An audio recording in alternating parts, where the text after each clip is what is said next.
All right, we are running a little bit behind. It took me a little bit longer to play bartender than I anticipated. Something about fancy ice spheres not liking to come loose. That's what I get for being fancy, I suppose. Anyway, let's get started, shall we? Pull up a drink, pull up a chair, grab a book, and let's get comfortable tonight, because we are starting a new journey, a new book, a new author. Let's go ahead and get back into it, shall we?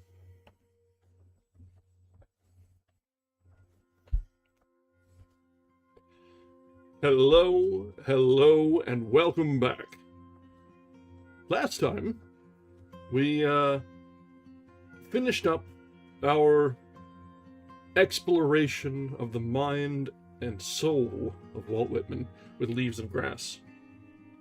And as we'd mentioned over and over throughout that read, it was really unrelentingly uplifting and positive. Even in the darkest times of his life, Whitman had a way to find the upside, the silver lining. And that's something that we can and should emulate. But, that said, there's a lot more to life than just ups. There's a time for solemn warnings and a little bit of hyperbolic extremism. So, that's where we came up with tonight. This is The Crack of Doom by Robert Cromie. And I will be honest, I'd literally never heard of it before I found it on Gutenberg today, nor had I ever heard of the author. So, we are getting into just before turn of the century, the 19th century, or turn into the 20th. Very, very early sci-fi. Now, we've read old sci-fi before. We've read War of the Worlds. We've read the Princess of Mars. We've read Mysterious Island, which is sort of adventure / sci-fi, because that's just sort of what Verne was. And this should be in a similar vein to those. I'm expecting campy. I'm expecting science that seems a little poorly aged. And that is half of the charm. It should be fun. It should be fun. Or it'll be awful. And we'll have another one to throw on the shelf with Thoreau. I don't know. I will say that as I was looking up images to use for The Crack of Doom, yeah, Flash Gordon vibes is the best case scenario. Campy, over the top, but generally well-meaning. And I think this is hopefully going to be something along those lines. But anyway, as I was saying, I will say, as I was looking for images to use for this, looking for book covers, I was rather shocked to find that there are so many different books, encounters in games, etc., that use the title The Crack of Doom. I really should not have been surprised. But the bigger surprise was to see a swastika on the very first book cover. Apparently, a rather better known book by this title was something about Nazis retreating from the Russian front. I am happy to say that this is not the book with Nazis. They didn't exist yet when this was written. And for that, I thank my lucky stars. So, with that caveat, flash warning out of the way, let's go ahead and slide into our reading corner and see what we have in store for us tonight. Oh, before we continue, or before we do, I do need to introduce tonight's drink, because holy moly, I am happy with this one. I'd never really been much for Negronis.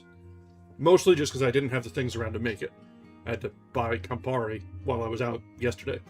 But What really makes this one work, Awayuki is a style of gin by, obviously, it's a Japanese distillery, but it's a strawberry gin. It's fantastic. And it makes a very good Negroni. I'll need to make a good gin and tonic with it too, but this really works. The floral notes of the strawberry gin come through just right. It's still gin forward. This one I made with a dry vermouth, not a sweet vermouth. Usually a Negroni gets a sweet vermouth, but the gin has enough sweetness to it itself, in this case, that it's better with the dry. Very happy with this. Very happy. So, do recommend if you can find a bottle somewhere out there. It was just on the shelf at my local liquor store, and their selection is middling, usually. So, you might be surprised what you can find.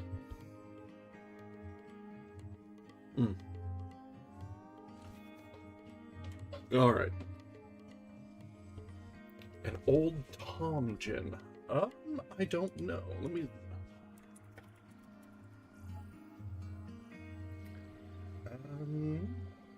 wasn't familiar with that, but slightly sweeter than a lemon dry. It might be. Let me see.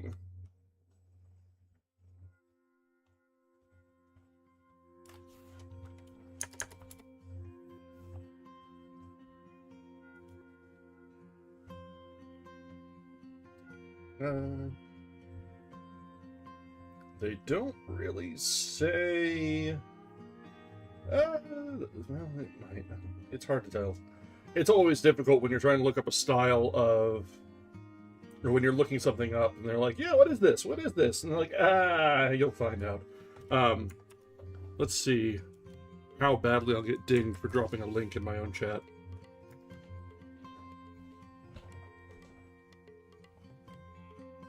But very good. And honestly, it's clocking in at 88 proof, so it's still got some bite to it. Anyway, let's go ahead and actually get to the book.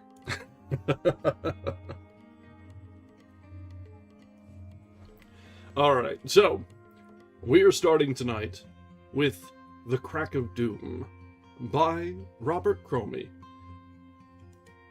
This is, as a preamble, this is an Irish author writing a warning tale about unchecked science, the progress that is unrestricted, and the dangers that can come about. As noted by the thumbnail, the synopsis was actually kind of potent. The reviews and such that I saw for this is the first documented and accepted description and depiction of an atomic blast in all of fiction in 1895. A little bit ahead of the Manhattan Project. So, he may not have known exactly what he was writing about, but might be onto something. Alright, so, from Chapter 1, The Universe is a Mistake. The universe is a mistake! That is one hell of an opening line. I'm not sure if it classes up there with, like, Call Me Ishmael, but it's up there. Thus spake Herbert Brand, a passenger on the Majestic, making for Queenstown Harbor, one evening early in the past year.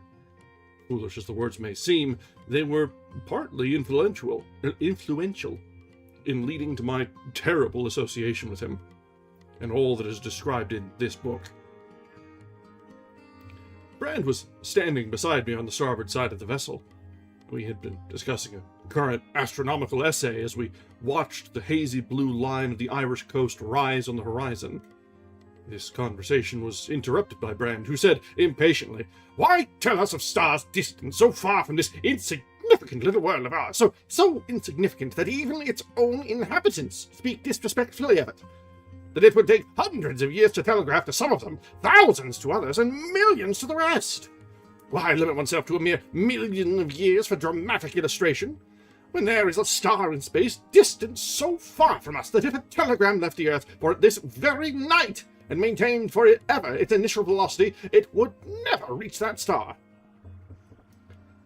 He said this without any apparent effort or after rhetorical effect, but the suddenness with which he had presented a very obvious truism in a fresh light to me made the conception of the vastness of space absolutely oppressive. In the hope of changing the subject, I replied, "Nothing is gained by dwelling on these scientific speculations. The mind is only bewildered. The universe is inexplicable." "The universe!" he exclaimed. "That is easily explained. The universe is a mistake." "The greatest mistake of the century, I suppose," I added, somewhat annoyed, for I thought Brand was laughing at me. Say of time, and I agree with you," he replied, careless of my astonishment. I did not answer him for some moments.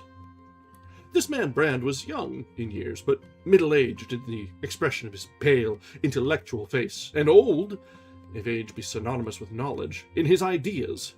His knowledge, indeed, was so exhaustive that the scientific pleasantries to which he was prone could always be justified, dialectically, at least, by him when he was contradicted. Those who knew him well did not argue with him. I was always stumbling into intellectual pitfalls, for I had only known him since the steamer left New York. As to myself, there is little to be told. My history prior to my acquaintance with Brand was commonplace. I was merely an active, athletic Englishman, Arthur McCrell by name. I had studied medicine and was a doctor in all but the degree. This certificate had been dispensed with owing to an unexpected legacy, on receipt of which I determined to devote it to the furtherance of my own amusement. In the pursuit of this object, I had visited many lands, and had become familiar with most of the beaten tracks of travel.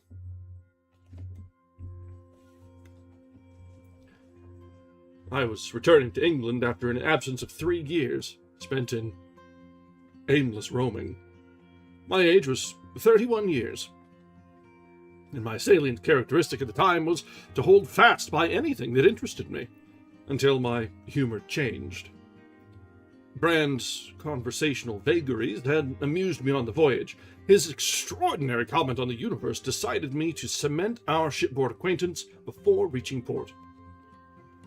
"That explanation of yours," I said, lighting a fresh cigar, and returning to a subject which I had so recently tried to shelve. "Isn't it rather vague?" "For the present, it must serve," he answered absently. To force him into admitting that his phrase was only a thoughtless exclamation, or induce him to defend it, I said, "It does not serve any reasonable purpose. It adds nothing to knowledge. As it stands, it is neither academic nor practical." Brand looked at me earnestly for a moment, and then said gravely, "The academic value of the explanation will be shown to you if you will join a society I have founded, and its practicalness will soon be made plain, whether you join or not."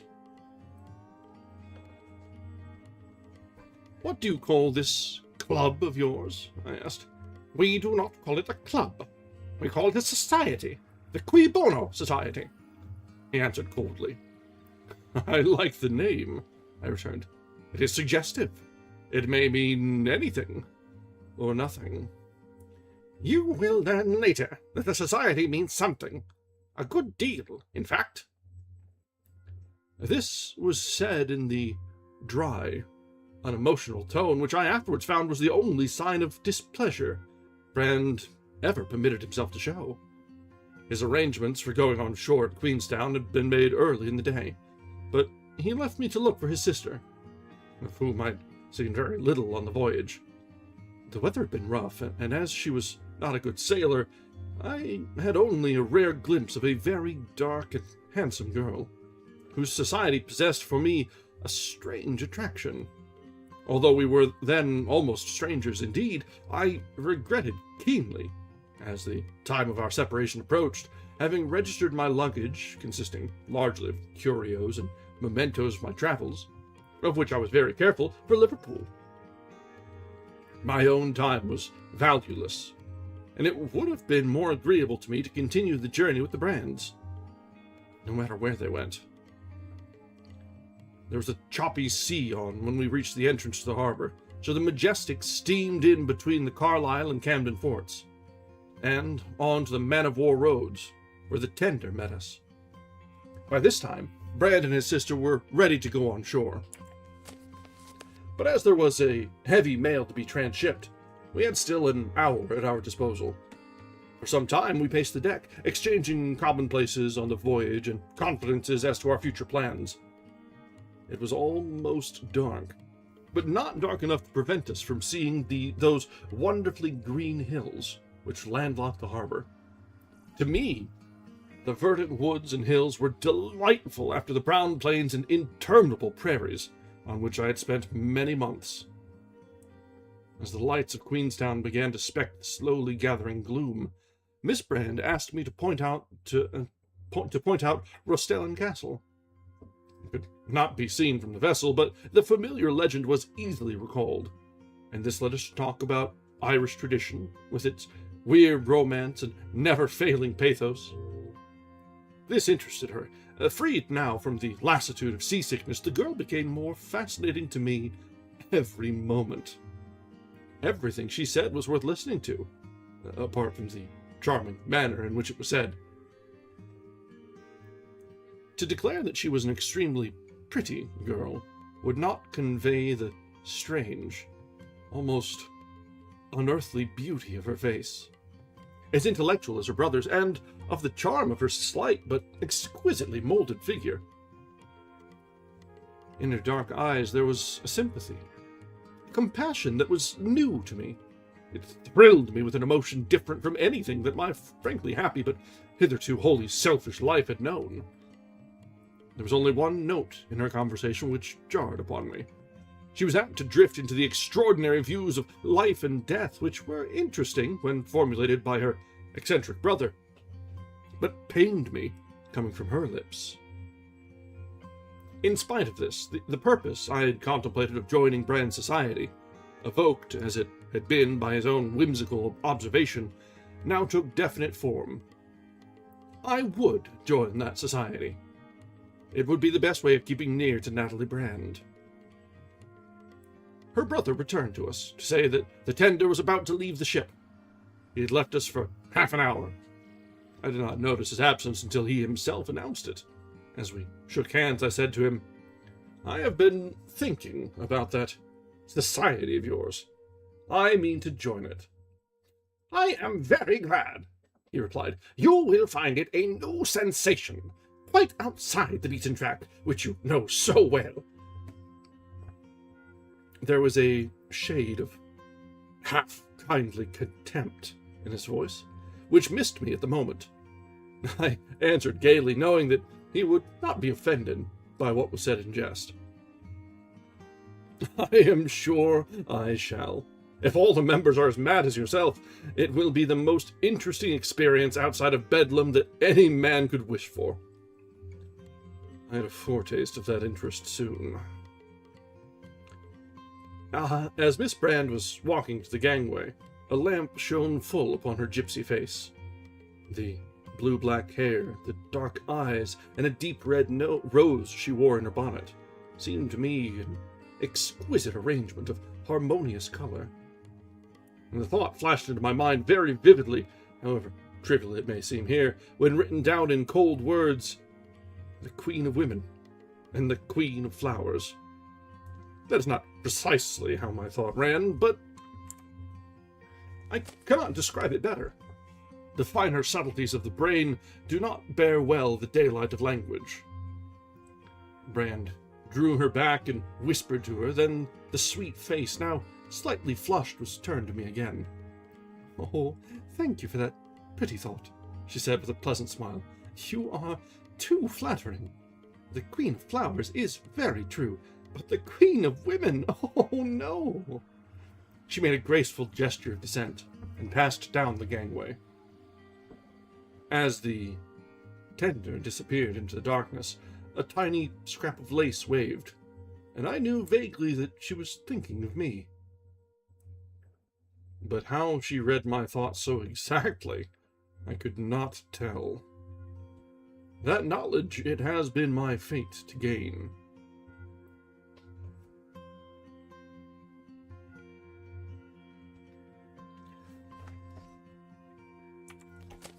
All right, well, this is an interesting start to the book so far. We're introduced to a few of the key characters. Brand and his sister, and the narrator here. The sister, or the Brand himself is pretty obviously the eccentric mad scientist. If we're thinking about it, it's very likely we're going to find corollaries to good old Vic. Maybe, we'll see. But the sister is interesting. It's just described as dusky and beautiful. And that's leaving a lot up to interpretation, aside from dark hair and pleasant of form, such as it is. But there's more going on. Either our narrator thinks aloud, or she's got a way to understand what he's thinking. So, let's continue on and see how this goes up. Chapter 2. A Strange Experiment.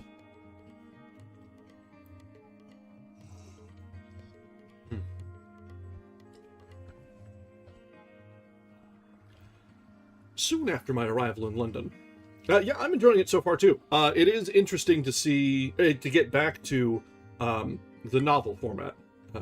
Poems were great and all, but it's good to have an overarching story again. Soon after my arrival in London, I called on Brand at the address he had given me in Brook Street. He received me with the pleasant affability which a man of the world easily assumes, and his apology for being unable to pass the evening with me in his own house was a model of social style. The difficulty in the way was practically an impossibility. His society had a meeting on that evening, and it was imperative that he should be present. "Why not come yourself?" he said. "It is what we might call a guest night. That is, visitors, if friends of members are admitted. And as this privilege may not be again accorded to outsiders, you ought to come before you decide finally to join us. I must go now, but Natalie," he did not say Miss Brand, "will entertain you and bring you to the hall. It is very near, in Hanover Square." "I shall be very glad indeed to bring Miss Brand to the hall," I answered, changing the sentence in order to correct Brand's too patronizing phrase. "The same thing in different words, is it not? If you prefer it that way, please have it so." His imperturbability was unaffected. Miss Brand here entered the room. Her brother, with a word of renewed apology, left us, and presently I saw him cross the street and hail a passing hansom. "You must not blame him for running off," Miss Brand said. "He has much to think up, and the society depends almost wholly on himself." I stammered out that I could not blame him at all, and indeed my disclaimer was absolutely true. Brand could not have pleased me better than he had done by relieving us of his company. Miss Brand made tea, which I pretended to enjoy in the hope of pleasing her. Over this we talked more like old and well-proven friends than mere acquaintances of 10 days' standing. Just once or twice the mysterious chord which marred the girl's charming conversation was touched. She immediately changed the subject on observing my distress. I say distress, for a weaker word would not fittingly describe the emotion I felt whenever she blundered into the pseudo-scientific nonsense, which was her brother's favorite affectation. At least, it seemed nonsense to me. I could not well foresee then that the theses which appeared to me mere theoretical absurdities would ever be proven, as they have been. very terrible realities. On subjects of ordinary educational interest, my hostess displayed such full knowledge of the question and ease in dealing with it that I listened fascinated. As long as she chose to continue speaking, it was a novel and delightful experience to hear a girl as handsome as a pictorial masterpiece and dressed like a court beauty discourse with the knowledge and in the language of the oldest philosopher. But this was only one of the many surprising combinations in her complex personality. My novitiate was still in its first stage. The time to set out for the meeting arrived all too soon for my inclination. We decided to walk, the evening being fine and not too warm, and the distance only a 10-minute stroll. At a street crossing, we met a crowd unusually large for that neighborhood. Miss Brand again surprised me. She was watching the crowd seething and swarming past. Her dark eyes followed the people with a strange, wondering, pitying look, which I did not understand. Her face, exquisite in its expression at all times, was now absolutely transformed, beautified. Brand had often spoken to me of mesmerism, clairvoyance, and similar subjects, and it occurred to me that he had used his sister as a medium. Clairvoyant. Her brain was not, therefore, under normal control. I determined instantly to tell him on the first opportunity that if he did not wish to see the girl permanently injured, he would have to curtail his hypnotic influence.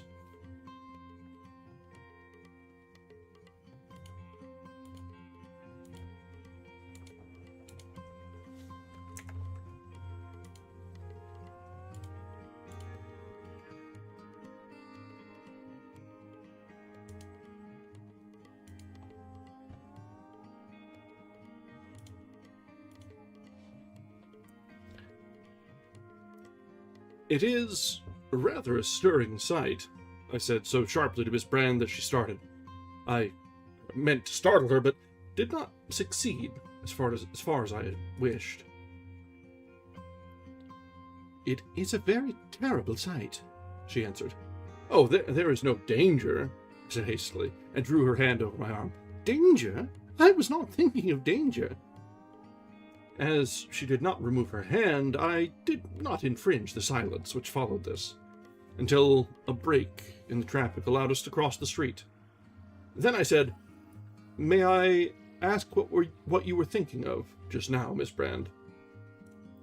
"Of the people, their lives, their work, their misery." "I assure you, many are very happy," I replied. "You take a morbid view. Misery is not the rule.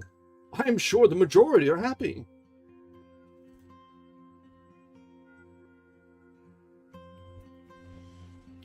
"What difference does that make?" the girl said with a sigh. "What is the end of it all?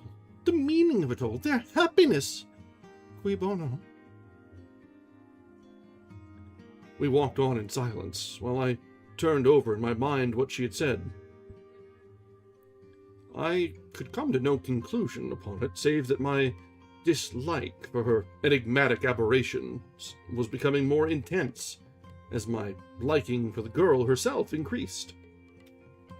To change the current of her thoughts and my own, I asked her abruptly, "Are you a member of the Cui Bono Society?" "Oh, I? Oh, no. Women are not allowed to join, for the present." "I am delighted to hear it," I said heartily, "and I hope the rule will continue in force."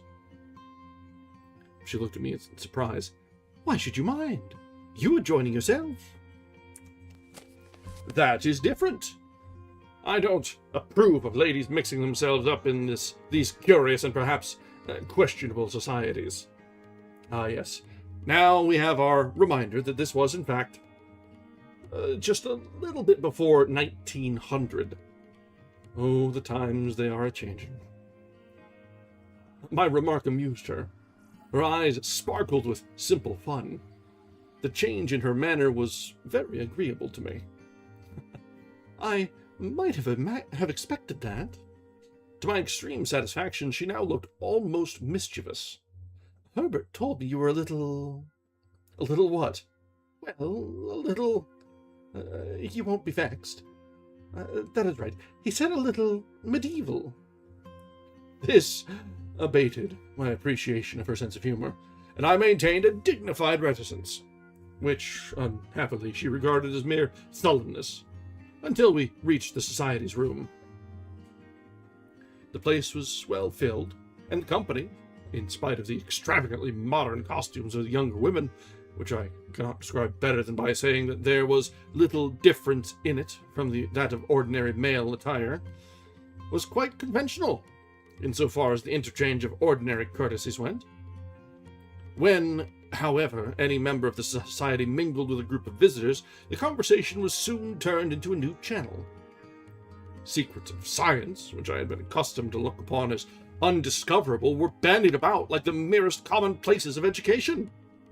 The absurdity of individuality and the subjectivity of the emotions were alike insisted on without notice of the paradox, which to me appeared extreme. The associates were altruistic for the sake of altruism, nor for the sake of its beneficiaries, or not for the sake of its beneficiaries. They were not pantheists, for they saw neither universal good nor God, but rather evil in all things, themselves included. Their talk, however, was brilliant, and with allowance for its jarring sentiments, it possessed something of the indefinable charm which followed Brand. My reflections on this identity of interest were interrupted by the man himself. After a word of welcome, he said,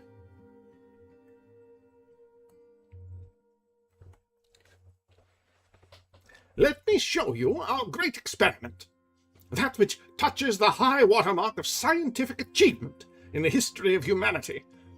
It is not much in itself, but it is the pioneer of many marvels." He brought me to a metal stand, on which a small instrument constructed of some white metal was placed. A large number of wires were connected with various portions of it, and these wires passed into the side wall of the building. In appearance, this marvel of micrology, so far as the eyepiece and upper portions went, was like an ordinary microscope. But its magnifying power was, to me, unbelievable.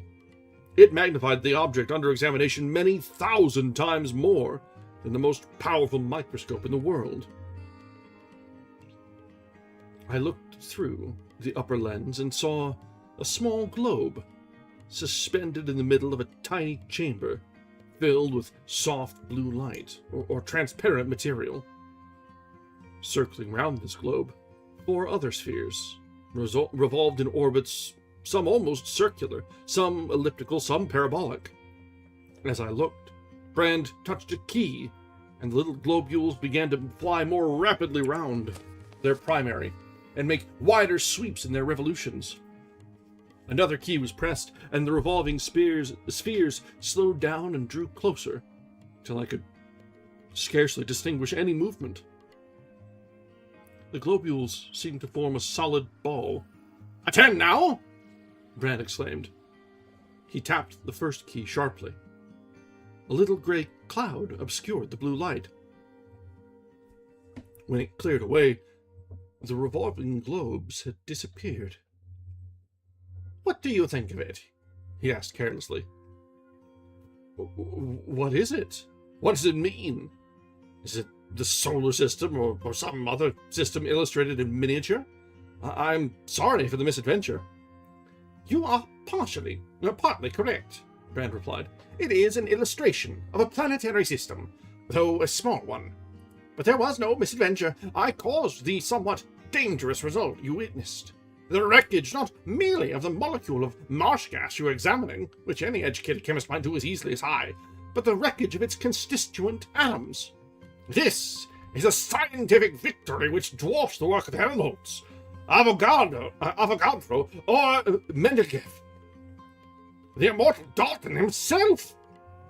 The word immortal was spoken with a sneer. Might rise from his grave to witness it. Atoms? Molecules? What are you talking about? Asked, bewildered. You were looking on at the death of a molecule of marsh gas, as I have already said. It was caused by a process which I would describe to you if I could produce my own life work, and that of every scientific amateur who has preceded me since the world began, into half a dozen sentences. As that would be difficult, I must ask you to accept my personal assurance that you witnessed a fact, not a fiction of my imagination. And your instrument is so perfect that it not only renders molecules and atoms, but their diffusion visible? It is a microscopic impossibility. At least it is amazing. Pshaw!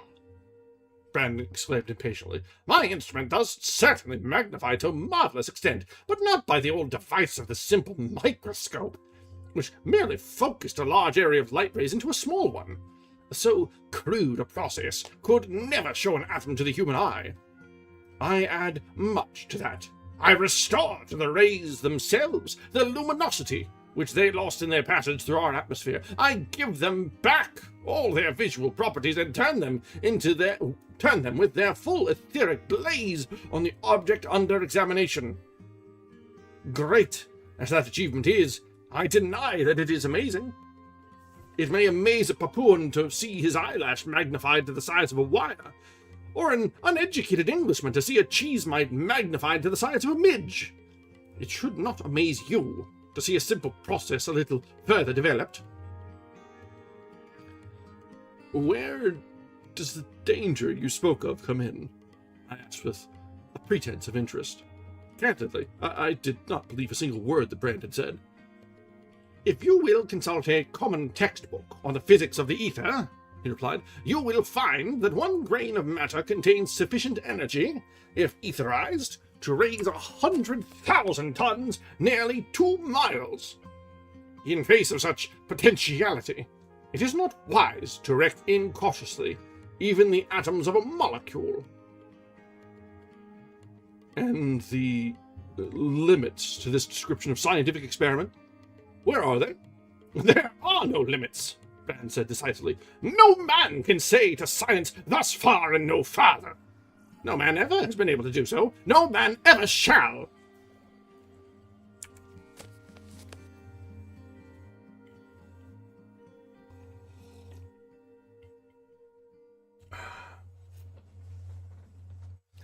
All right, so this is interesting so far. We're starting to see where the speculative science at the time was leaning toward. We see basically an electron microscope here, if a little bit more potent than otherwise expected, able to see the other electrons going about. That's something of an impossibility, but a suspension of disbelief for a moment. And we see, remember, before 1900, an understanding that splitting an atom can carry a lot of oomph. It might be a little overstated, but the sentiment is there. The idea isn't too far off, just the details. So, let's see what further trouble our little mad scientist can get up to. Chapter 3. It is good to be alive. Amongst the letters lying on my breakfast table, a few days after the meeting, was one addressed in an unfamiliar hand. The writing was bold and formed like a man's. There was a faint trace of perfume about the envelope, which I remembered. I opened it first. It was, as I expected, from Miss Brand.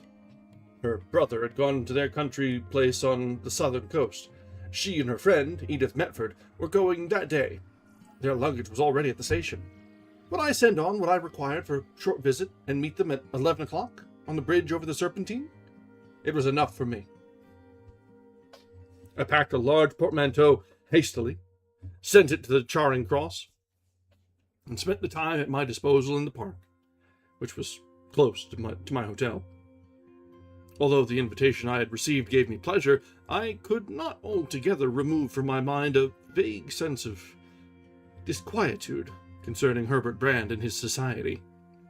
The advanced opinions I had heard, if extreme, were not altogether alarming, but the mysterious way in which Brand himself had spoken about the society, and the still more mysterious air which some of the members assumed when directly questioned as to its object, suggested much. Might it not be a revolutionary party engaged in a grave intrigue, a branch of some foreign body whose purpose was so dangerous that ordinary disguises were not considered sufficiently secure? Might they not have adopted the jargon and pretended to the opinions of scientific faddists as a cloak for designs more sinister and sincere? The experiment I witnessed might be almost a miracle, or merely a trick. Thinking it over thus, I could come to no final opinion. When I asked myself aloud, "What are you afraid of?" I could not answer my own question. I thought I would defer joining the society pending further information. A few minutes before 11, I walked towards the bridge over the Serpentine. No ladies appeared to be on it. There were only a couple of smartly dressed youths there, one smoking a cigarette. I sauntered about until one of the lads, the one who was not smoking, looked up and beckoned to me. I approached leisurely, for it struck me that the boy would have shown better breeding if he had come toward me, considering my seniority. "I am sorry I did not notice you sooner. Why did you not come on when you saw us?" The smallest and slimmest youth called to me. "In the name of Miss, I stammered. "Brand, you haven't forgotten my name, I hope?" Natalie Brand said coolly. "This is my friend, Edith Medford. Medford, this is Arthur Marcel." "How do you do, Marcel? I am glad to meet you. I have heard a favorable mention of you from the Brands," the second figure in knickerbockers said pleasantly. "How do you do, sir, madam, I mean, miss?" I blundered. And then, in despair, I asked Miss Brand, "Is this a tableau vivant? What is the meaning of these disguises?" My embarrassment was so great that my discourteous question may be pardoned. "Our dress? Surely you have seen women rationally dressed before?" Miss Brand answered complacently, while the other girl watched my astonishment with evident amusement. This second girl, Edith Medford, was a frank, handsome young woman, but unlike the spirituelle beauty of Natalie Brand, she was perceptibly taller than her friend, and of fuller figure. In consequence, she looked, in my opinion, to even less advantage in her eccentric costume, or rational dress, than did Miss Brand. Rationally dressed? Oh yes, I know the divided skirt, but... Miss Medford interrupted me. "Do you call the divided skirt atrocity rational dress?" she asked pointedly. "Upon my honor, I do not," I answered. These girls were too advanced in their ideas of dress for me. Nor did I feel at all at my ease during this conversation, which did not, however, appear to embarrass them. I proposed hastily to get a cab, but they demurred. It was such a lovely day, and they preferred to walk. Part of the way, at least. I pointed out that there might be drawbacks to this amendment of my proposal. "What drawbacks?" Miss Medford asked. "For instance, isn't it probable we shall all be arrested by the police?" I replied. "Rubbish! We are not in Russia!" both exclaimed. "Which is lucky for you," I reflected, as we commenced, that what was, to me, a most disagreeable walk. I got them into a cab sooner than they wished. At the railway station, I did not offer to procure their tickets. To do so, I felt, would only give offense. Critical glances followed us as we went to our carriage. Londoners are becoming accustomed to varieties, if not vagaries, in ladies' costumes, but the dress of my friends was evidently a little out of the common even for them. Miss Medford was just turning the handle of a carriage door when I interposed, saying, "This is a smoking compartment." "So I see. I am going to smoke, if you don't object." "I don't suppose it would make any difference if I did," I said, with unconscious asperity, for indeed this excess of free manners was jarring upon me. The line dividing it from vulgarity was becoming so thin I was losing sight of the divisor. Yet no one, even the most fastidious, could associate vulgarity with Natalie Brand. There remained an air of unassumed sincerity about herself and all her actions, including even her dress, which absolutely excluded her from hostile criticism. I could not, however, extend that lenient judgment to Miss Medford. The girls spoke and acted, as they addressed themselves, very much alike. Only what seemed to me in the one a natural eccentricity seemed in the other an unnatural affectation. I saw the guard passing, and calling him over, gave him a half-crown to have the compartment labeled "engaged." Miss Brand, who had been looking out of the window, absently asked my reason for this precaution. I replied that I wanted the compartment reserved for ourselves. I certainly did not want any staring and otherwise offensive fellow passengers.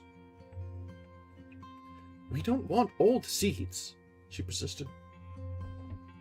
"No," I admitted. "We don't want the extra seats, but I thought you might like the privacy." "The desire for privacy is an archaic emotion." That's the other girl. "The desire for privacy is an archaic emotion," Miss Medford remarked sententiously as she struck a match. "Besides, it is so selfish.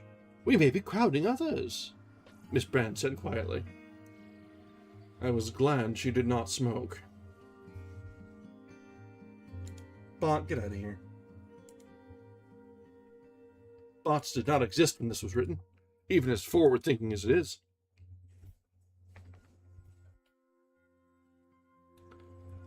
I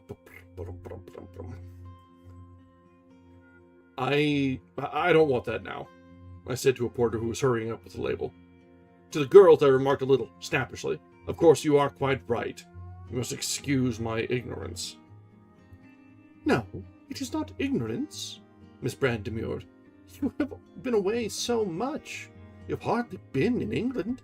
You told me for years, and progress has been marching in my absence," I interrupted. "So it seems," Miss Medford remarked so significantly that I really could not help retorting with as much emphasis compatible with politeness as I could command. You see, I am therefore unable to appreciate the new woman, of whom I have heard so much since I came home." "The conventional new woman is a grandmotherly old fossil," Miss Medford said quietly. This disposed of me. I leaned back in my seat and was rigidly silent. Miles of green fields stippled with daisies and bordered with long lines of white and red hawthorn hedges flew past. The smell of new-mown hay filled the carriage with its sweet perfume, redolent of old associations. My long absence dwindled to a short holiday. The world's wide highways were far off. I was back in the English fields. My slight annoyance passed away. I fell into a pleasant daydream, which was broken by a soft voice, every undulation of which I already knew by heart. "I am afraid you think us very advanced," it murmured. "Very," I agreed. but I look to you to bring even me up to date. Oh, yes, we mean to do that, but we must proceed very gradually. You've made an excellent start, I put in. Otherwise, you would only be shocked. It is quite possible. I said this with so much conviction that the two burst out laughing at me. I could not think of anything more to add, and I felt relieved when, with a warning shriek, the train dashed into a tunnel.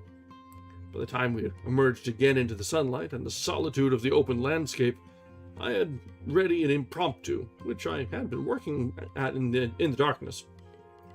I looked straight at Miss Medford and said, "After all, it is very pleasant to travel with girls like you."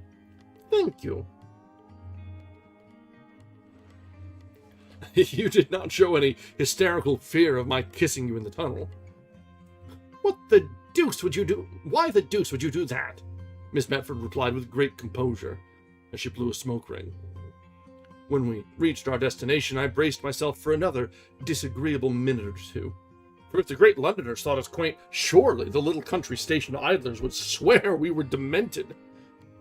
We crossed the platform so quickly that the wonderment we created soon passed. Our luggage was looked after by a servant, to whose care I confided it with a very brief description.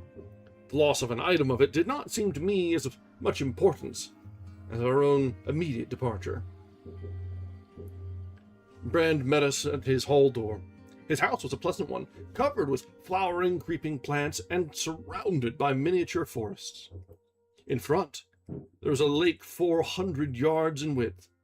Close-shaven trees bordered it. They were artificial products, no doubt, but they were artificial successes. Undulating, earth-scented, fresh rolled every morning. Here, there was an isolated shrub. There, a thick bank of rhododendrons.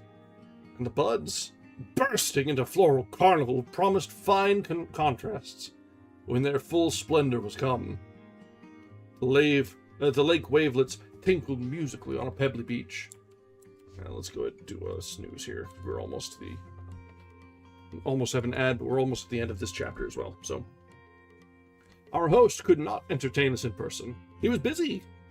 The plea was evidently sincere, notwithstanding that the business of country gentlemen, which he now seemed to be, is something less exacting than busy people's leisure. After a short rest and an admirably served lunch, we were dismissed to the woods for our better amusement. Thereafter followed for me a strangely peaceful, idyllic day, all save its ending. Looking back on it, I know that the sun which set that evening went down on the last day of my happiness. It all seems trivial now. My companions were accomplished botanists, and here, for the first time, I found myself on common ground with both. We discussed every familiar wildflower as eagerly as if we had been professed field naturalists. In walking or climbing, my assistance was neither requisitioned nor required. I did not offer, therefore, what must have been unwelcome when it was superfluous. We rested, at last, under the shade of a big beech, for the afternoon sun was rather oppressive. It was a pleasant spot to while away an hour. A purling brook went babbling by, singing to itself as it journeyed to the sea.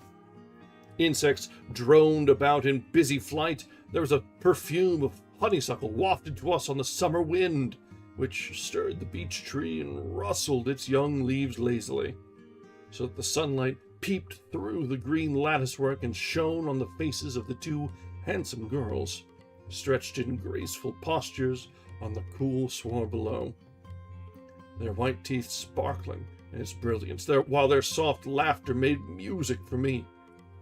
In the fullness of my heart, I said aloud, "It is a good thing to be alive."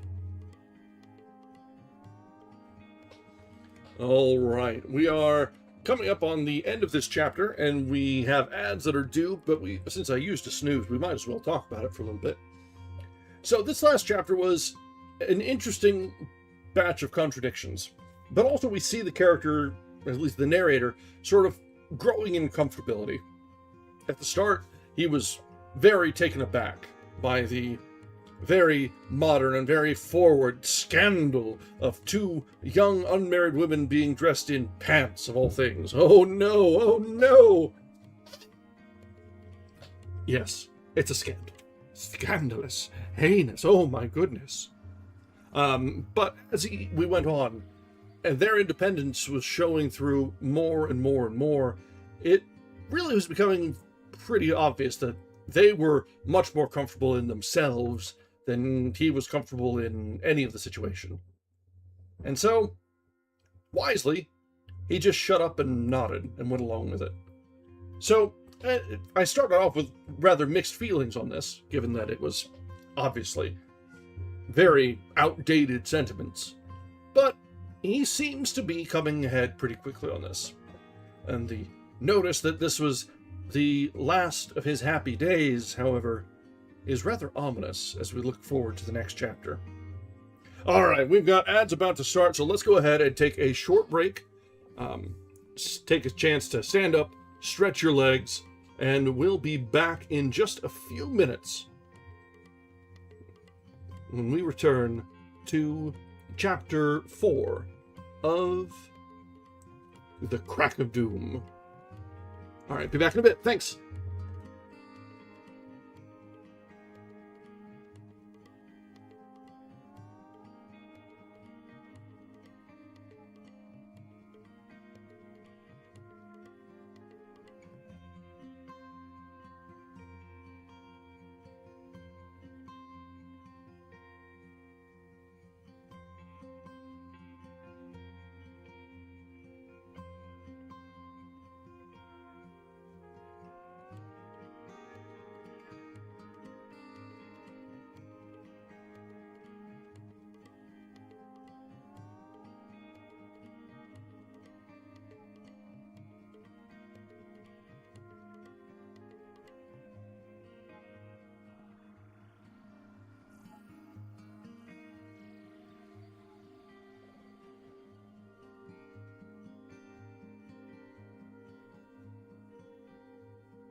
All right, we are back.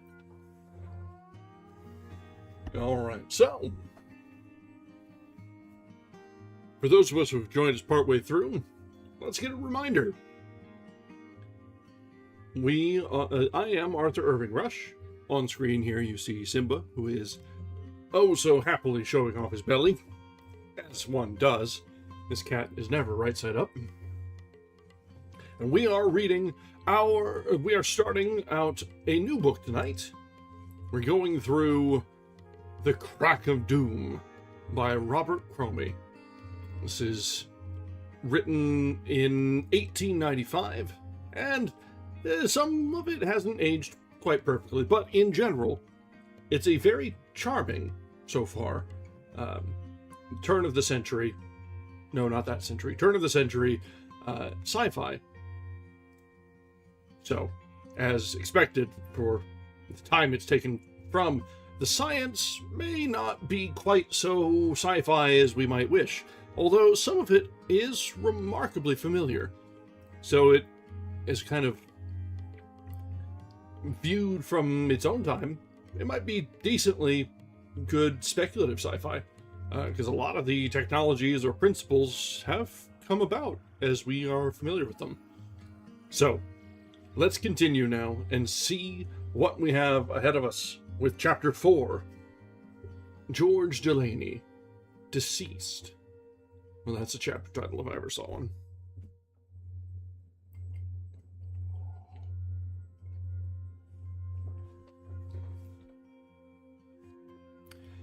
It is a good thing to be alive, Natalie Brand repeated slowly, gazing, as it were, far off through her half-closed eyelids. Then turning to me and looking at me full, wide-eyed, she asked, "A good thing for how many?" For all. For everything that is alive. Oh!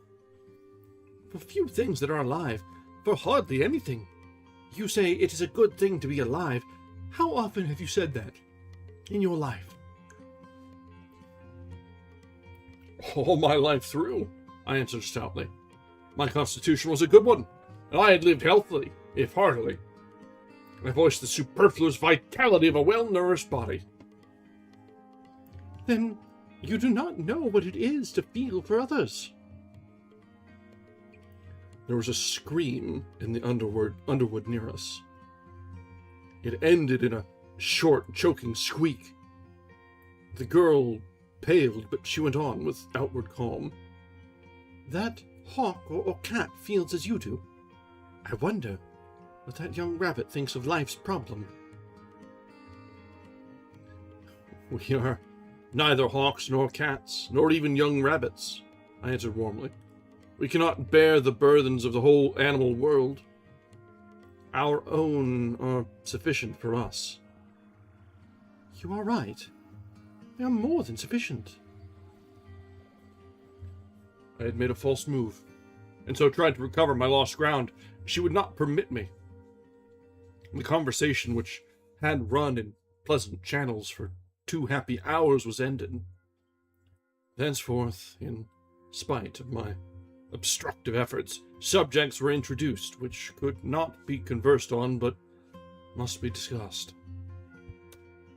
On every one, Miss Brand took the part of the weak against the strong, oblivious of every consideration of policy and even ethics, careful only that she championed the weak because of their weakness. Miss Metford abetted her in this, and went further in their joint revolt against common sense. Miss Brand was argumentative, pleading. Miss Metford was defiant. Between the two, I fared ill.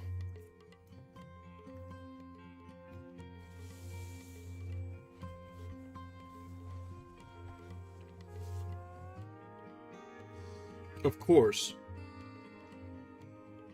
the woman question was soon introduced, and in this I made the best defense of time-honored customs of which I was capable. But my outworks fell down as promptly before the voices of these young women as did the walls of Jericho before the blast of a ram's horn. Nothing that I had cherished was left to me. Woman no longer wanted man's protection, Enslavement, they called it. Why should she, when in the evolution of society there was not now, or presently would not be, anything from which to protect her? Competing slave owners, was what they said. When you wish to behold protectors, you must postulate dangers. The first are valueless, save as a preventative of the second. Both evils will be conveniently dispensed with. All this was new to me. Most of my thinking life had been passed in distant lands, where the science of ethics is codified into a simple statute: the will of the strongest.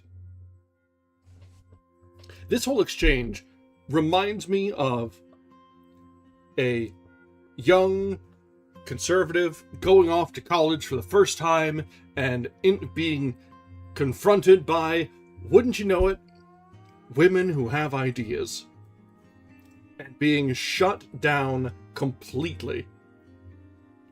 And if anything, the only thing that is really different here is the fact that our narrator here is seeing the failure of his ideas and accepting the other arguments. That is the only real difference between our own experienced reality and this. And so we must suspend disbelief for a moment that the man stuck in his ways can in fact be brought around by sound reasoning and arguments.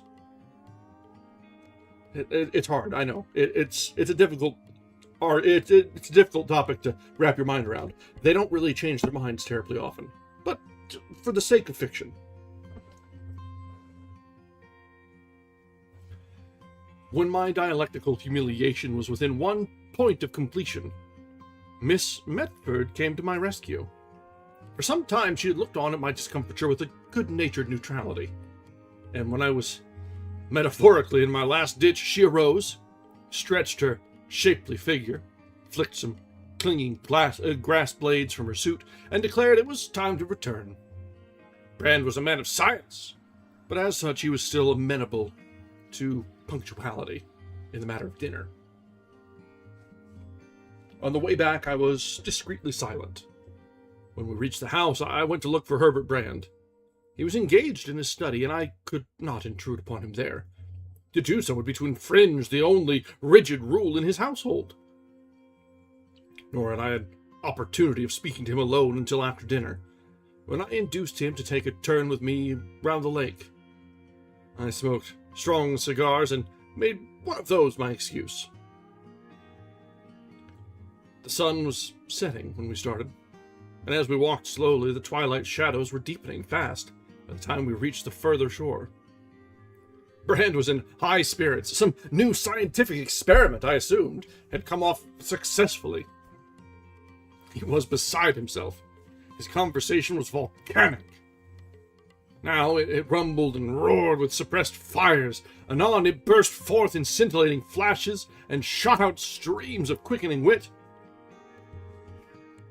I have been his auditor in the three great epochs of his life, but I do not think that anything that I have recollected of his utterances equals the bold impromptus, the masterly handling of his favorite subject, the universe, which fell from him on that evening.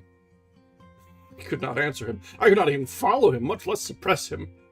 But I had come forth with a specific object in view, and I would not be gainsaid. And so, as my business had to be done better than that it should be done quickly, taking advantage of a pause which he made literally for breath, I commenced abruptly. I wanted to speak to you about your sister. It's a blunt way to start a conversation there.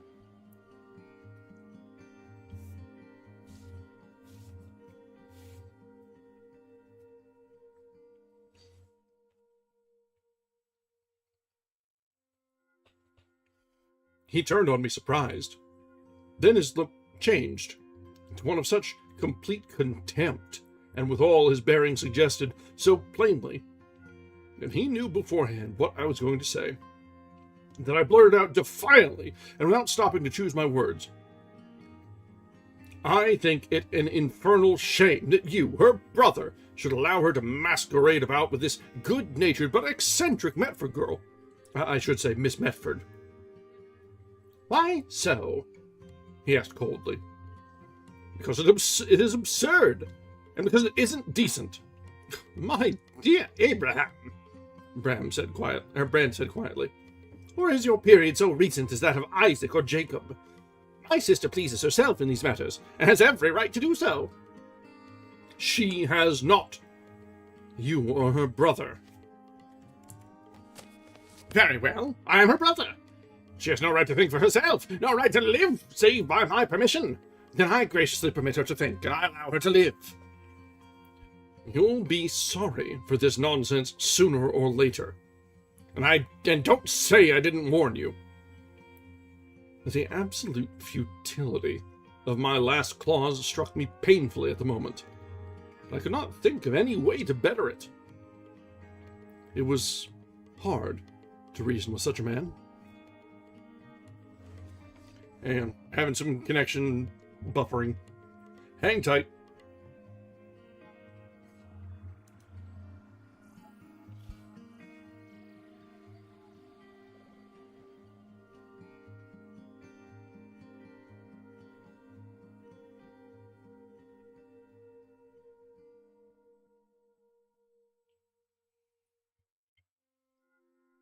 All right, I think we're stable. Oh, hang on, dropping frames again.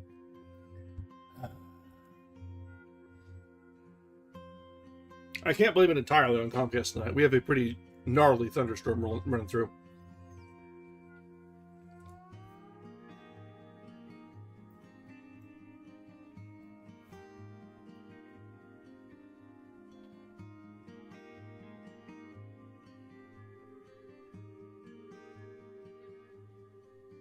All right, I think we no.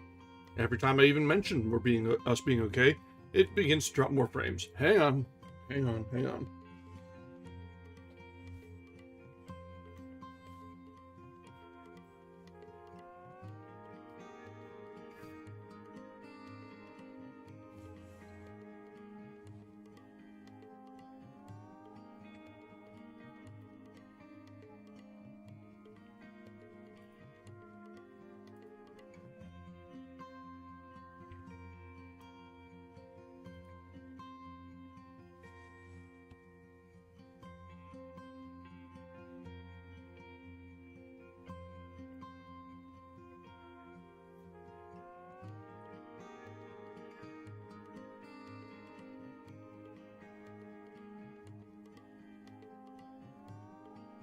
Okay.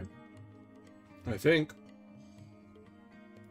I will venture a guess and say we're okay. Again, now that I've said it though, hang on. Alright, I think we're good. You'll be sorry for this nonsense sooner or later. And don't say I didn't warn you. The absolute futility of my last clause struck me painfully at the moment. I could not think of any better way to do it, any way to better it. It was hard to reason with such a man, one who denied the fundamental principles of family life. I was thinking over what to say next when Brand stopped and put his hand in a kindly way upon my shoulder. My good fellow, he said, what does it matter? What do the actions of my sister signify more than the actions of any other man's sister? And what about the society? Have you made up your mind about joining? I have. I made it up twice today, I answered. I made it up in the morning that I would see yourself and your society to the devil before I would join it. Excuse my bluntness, but you are so extremely candid yourself, you will not mind. Certainly. I do not mind bluntness. Rudeness is superfluous. And I made it up this evening, I said a little less aggressively, that I would join it if the devil himself were already in it, as I half suspect he is. I like that, Brand said gravely. That is the spirit I want in the man who joins me. To which I replied, what under the sun is the object of this society of yours? Approximately, to complete our investigations, already far advanced, into the origin of the universe. And ultimately, I cannot tell you now. You will not know that until you join us. and if your ultimate object does not suit me, I can withdraw? No, it would then be too late. How so? I'm not morally bound by an oath which I swear without full knowledge of its consequences and responsibilities. Oath? The oath you swear? You swear no oath. Do you fancy you are joining a society of Rechabites or Carmelites?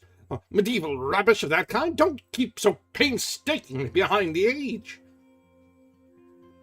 I thought for a moment over what this mysterious man had said, over the hidden dangers in which his mad chimeras might involve the most innocent accomplice.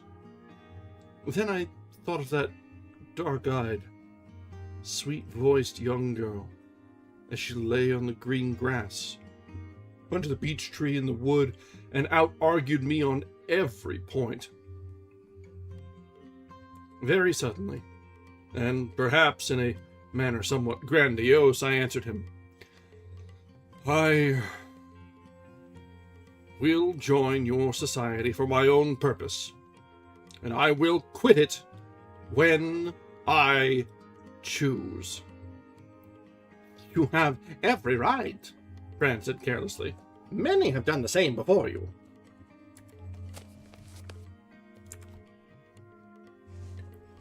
Can you introduce me to anyone who has done so?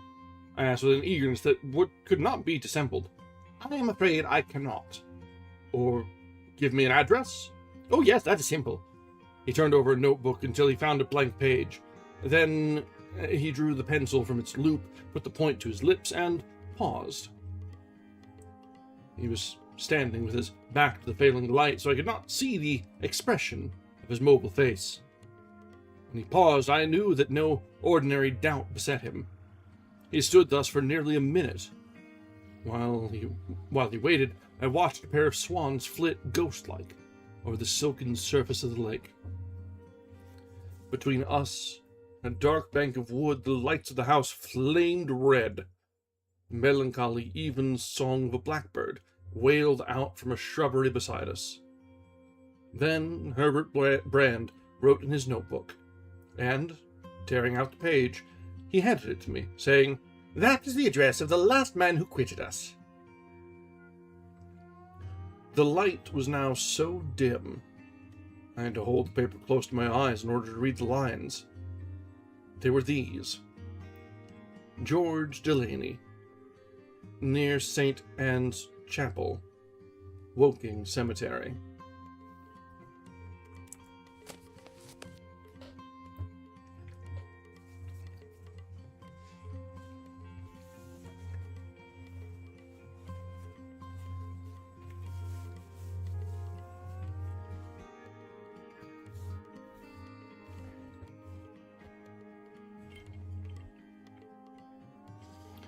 Well, that's a rather grim outlook of leaving a club or a society, if ever there were one.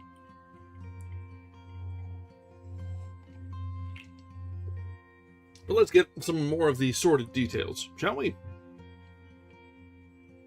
Chapter 5. The Murder Club. Well, that's about as sordid as it gets.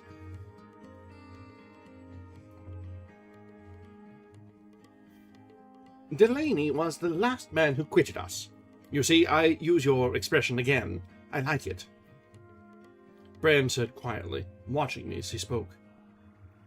I stood staring at the slip of paper which I held in my hand for some moments before I could reply. When my voice came back, I asked hoarsely, Did this man, Delaney, die suddenly after quitting the society? He died immediately. The second event was contemporaneous with the first. And in consequence of it? Certainly. Have all members who retired from your list been equally short-lived? Without any exception whatever. Then your society, after all your high-flown talk about it, is only a vulgar murder club, I said bitterly. Wrong, in fact. and impertinent in its expression. It is not a murder club, and, well, you are the first to discover its vulgarity. I call things by their plain names. You may call your society what you please. As to my joining it in face of what you've told me, which is more than was ever told to any man before he joined, to any man living or dead. And more, you need not join it yet unless you still wish to do so. I presume what I have said will prevent you. On the contrary, if I had any doubt, or if there was any possibility of my wavering before this interview, there is none now. I join at once. Damn, dude. All right. He would have taken my hand, but that I could not permit. I left him without another word, or any form of salute, and returned to the house. I did not appear again in the domestic circle that evening, for I had enough upon my mind, without further burdening myself with social pretenses.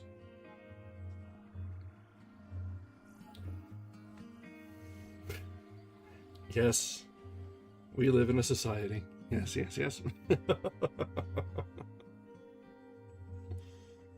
I sat in my room and tried once more to consider my position. It was this: for the sake of a girl whom I had only met some score of times, who sometimes acted, talked, dressed after a fashion suggestive of insanity. Oh yes, wearing pants is suggestive of insanity. Good, good.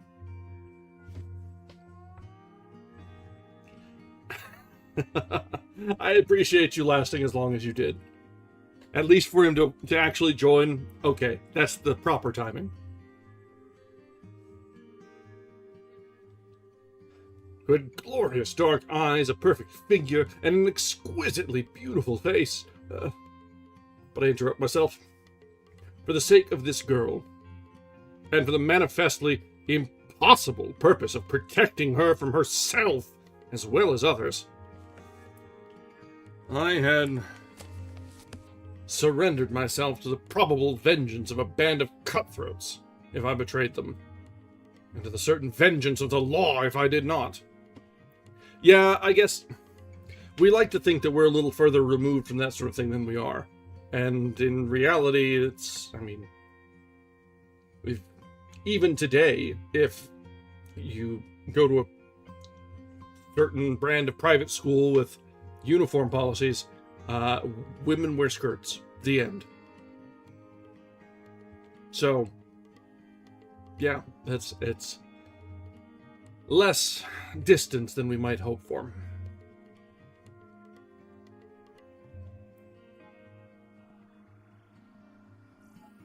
Brand, notwithstanding his constant skepticism, was scrupulously truthful. His statement of fact must be relied upon. His opinions were another matter. As nothing practical resulted from my reflections, I came to the conclusion that I had got into a pretty mess for the sake of a handsome face. I regretted this result, but was glad of the cause of it. On this, I went to bed. The next morning was an early astir, for I must see Natalie Brand without delay, and I felt sure she would be no sluggard on that splendid summer day. I tried the lawn between the house and the lakeshore. I did not find her there.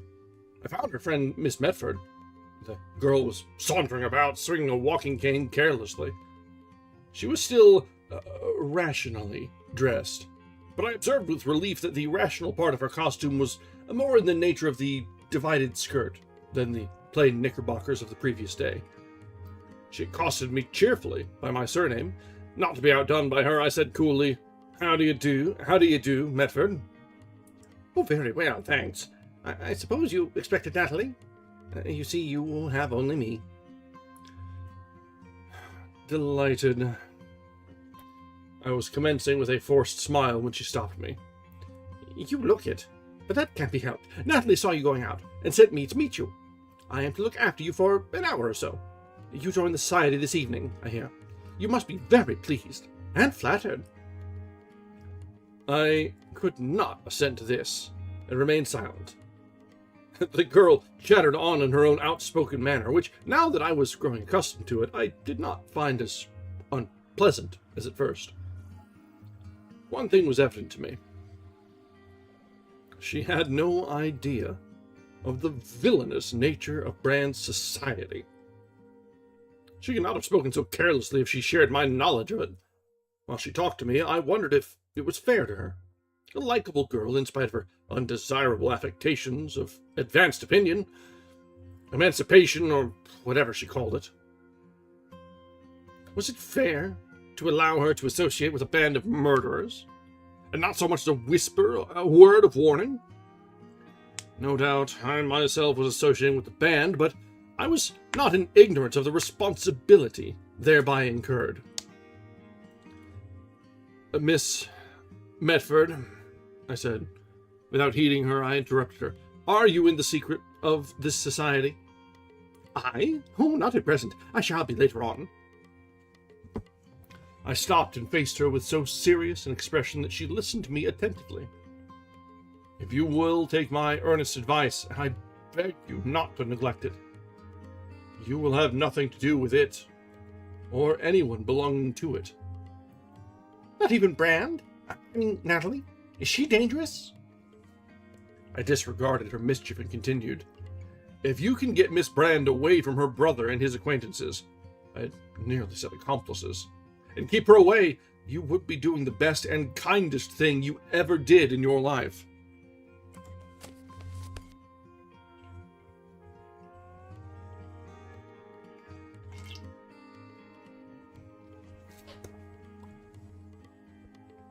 Miss Medford was evidently impressed by my seriousness, but, as she herself said very truly, it was unlikely that she would be able to interfere in the way I suggested.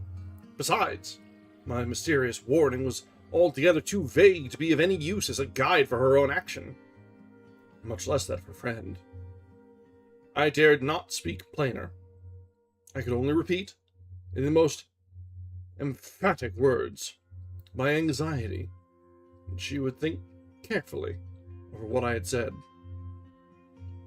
I then pretended to recollect an engagement with Brand, for I was in such low spirits I had really little taste for any company. She was disappointed, and said so in her usual straightforward way. It was not in the power of any gloomy prophecy to oppress her long. The serious look which my words had brought on her face passed quickly, and it was in her natural manner that she bade me good morning, saying, "It is rather a bore, for I look forward to a pleasant hour or two taking you about." I postponed my breakfast for want of an appetite, and as Brand's house was the best example of Liberty Hall I had ever met with, I offered no apology for my absence during the entire day, when I rejoined my host and hostess in the evening. The interval I spent in the woods, thinking much and deciding nothing. After dinner, Brand introduced me to a man whom he called Edward Grey. Natalie conducted me to the room in which they were engaged.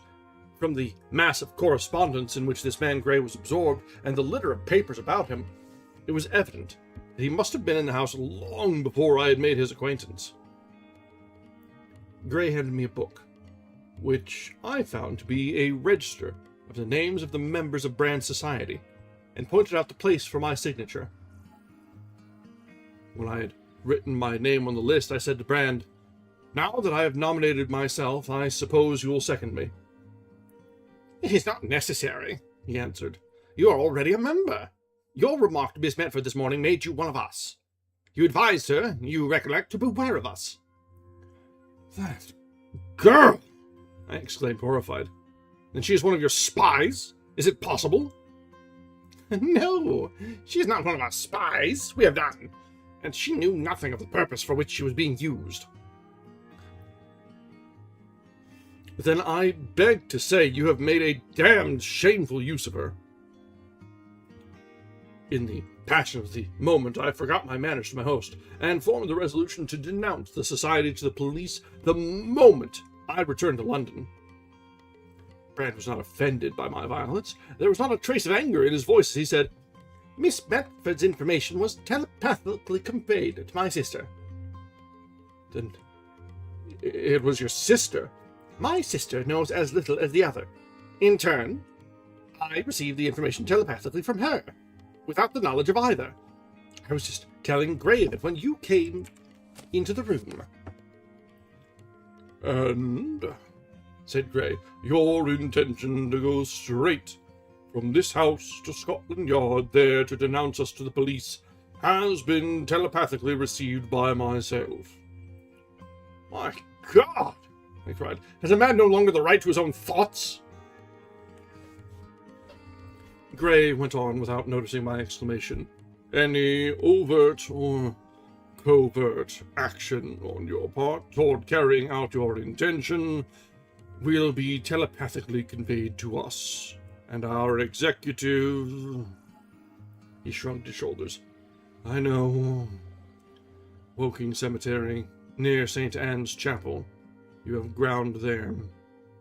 Yes, we have to dispense with, say, murder. Dispense with," Gray repeated sharply, "any member whose loyalty is questionable. This is not our wish. It is not our necessity.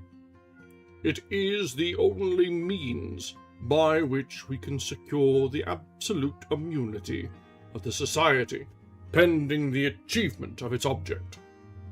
To dispense with any living man, we have only to will that he shall die. And now that I am a member, may I ask, what is this object, the secret of which you guard with such fiendish zeal?" I demanded angrily. The restoration of a local etheric tumor to its original formation." I guess it's probably Brand talking here. "Oh, no, it is..." Yeah, okay. "I'm already wary of this jargon from Brand," I interrupted. "What do you mean?"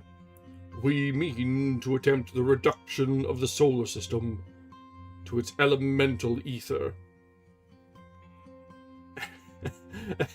"And you will accomplish this triviality by means of Huxley's comet, I suppose?" I could scarcely control my indignation. This fooling, as I thought it, struck me as insulting. Neither Brand nor Gray appeared to notice my keen resentment. Gray answered me in a quiet, serious tone. "We shall attempt it by destroying the Earth. We may fail in the complete achievement of our design, but in any case, we shall at least be certain of reducing this planet to the ether of which it is composed." Of course, I agreed derisively. "You will at least make sure of that. You found out how to do it, too, I have no doubt." "Yes," said Gray, "we have found out." Well, okay, yeah, that's about perfect. Join the secret society, and the first thing you find out about their actual aims and goals, aside from the telepathic snuffing of anyone who decides to leave them, is nothing less than the destruction of the Earth. I mean, if you're gonna have a subversive secret society, you might as well aim high. I can't think of anything higher. So, cool, I guess. It's a little bit more ambitious than the Moose Lodge.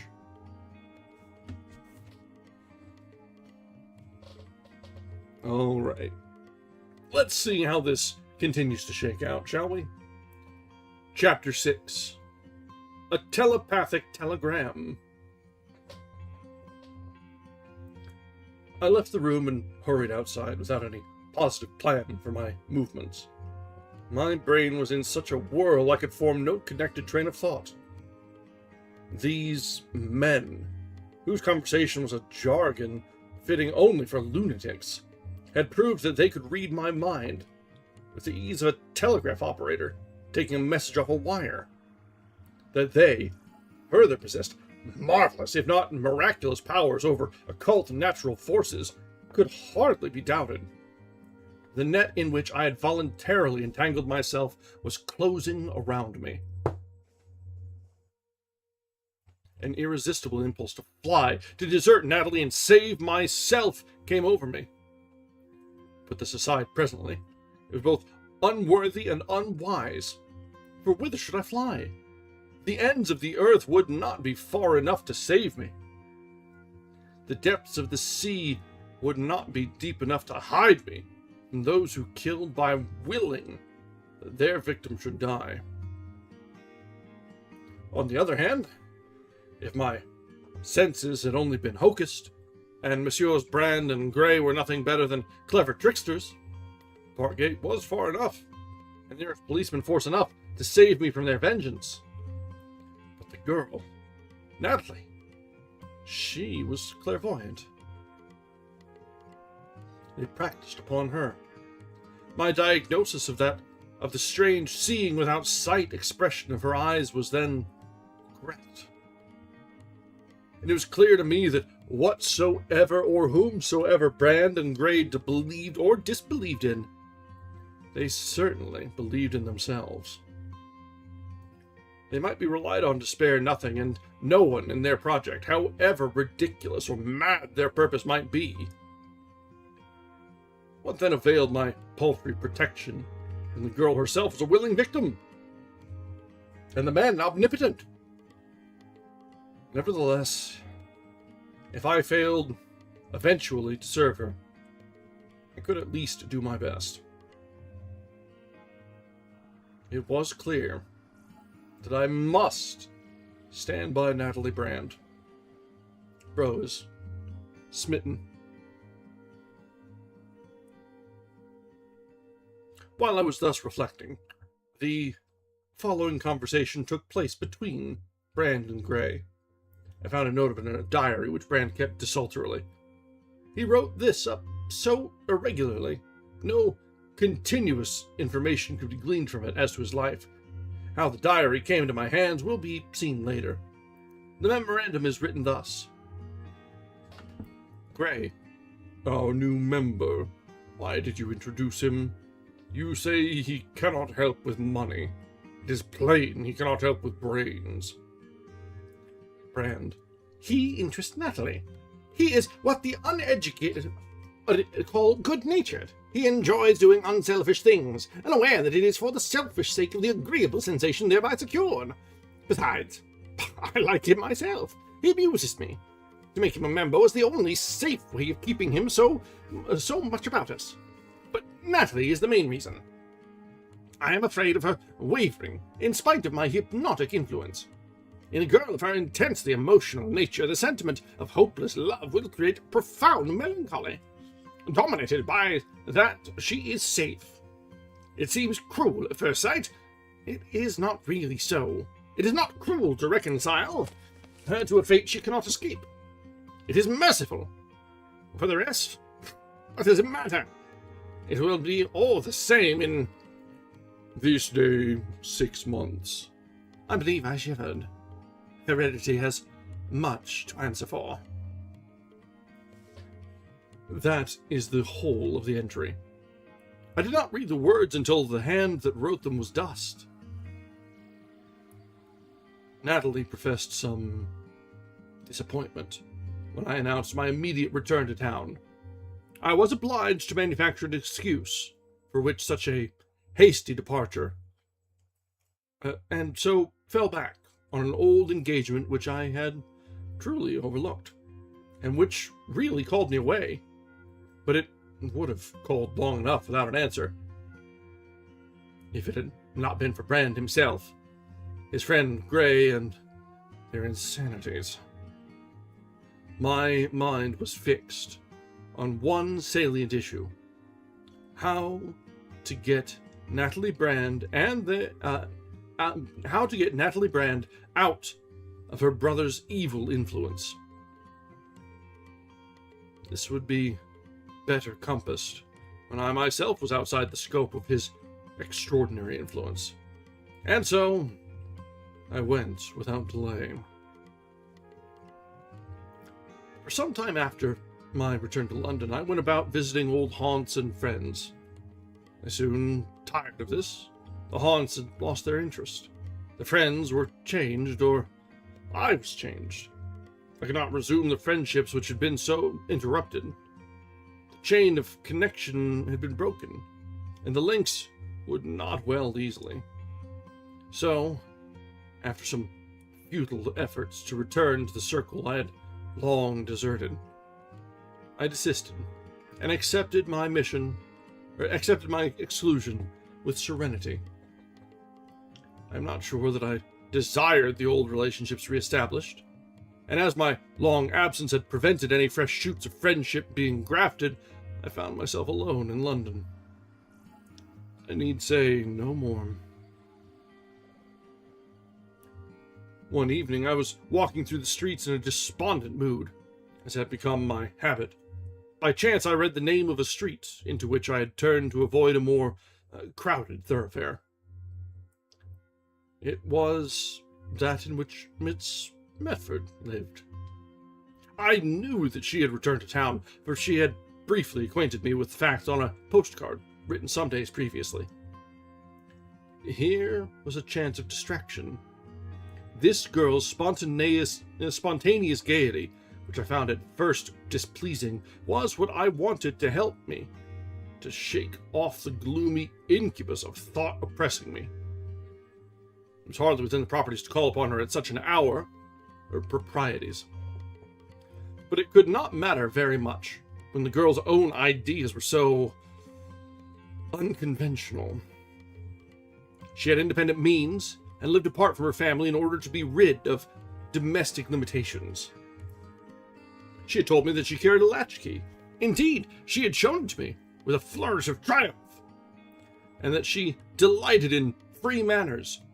Free manners, she was careful to add, did not mean bad manners. To my mind, the terms were synonymous when, opposite her number, I decided to call, and, having knocked at the door, was told that Miss Metford was at home.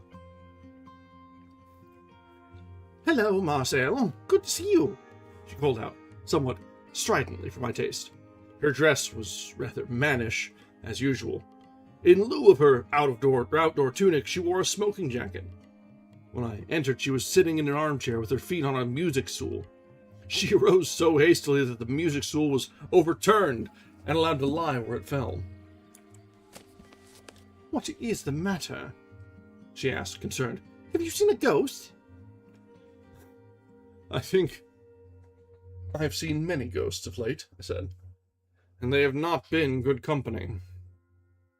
I was passing your door and have come in for comfort." She crossed the room and poured out some whiskey from a decanter which was standing on her sideboard.